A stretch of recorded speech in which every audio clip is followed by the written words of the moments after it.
अस्सलाम वालेकुम फ्रेंड्स, क्या हाल है आपके? उम्मीद करता हूँ आप सब खैरियत से होंगे। मैं हूँ आपका दोस्त मोहम्मद जवाद और आप देख रहे हैं टेक विद जवाद।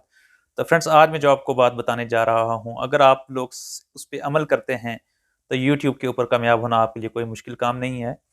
उसके लिए ये है कि आप सब के सब एक दूसरे को सब्सक्राइब करें। जितने भी न्यू क्रिएटर्स हैं या जो भी जिनको भी सब्सक्राइबर्स चाहिए, वो एक दूसरे को सब्सक्राइब करें और लाइक करें, वीडियोज़ को शेयर करें, कमेंट्स करें, ठीक है जी? तो ऐसे आप ग्रो कर सकते हैं और वीडियोज़ जो है आपने यूट्यूब के ऊपर जो है आपने रेगुलर जो है अपलोड करनी है। चाहे कुछ भी करें भाईजान। और इस पे कामयाब होने के लिए कम से कम जो है आपको अपने ज़हन में रखें, आप 6 से 7 माह आप अपने ज़हन में रखें, ठीक है? अगर आप लोगों ने चैनल वगैरह को पहले वीडियोज़ अपलोड करना अगर आपने छोड़ दी हैं, तो उसके लिए ये है कि वीडियोज़ को रेगुलर अपलोड करें और 6 से 7 महीने आप अपने ज़हन में रखें।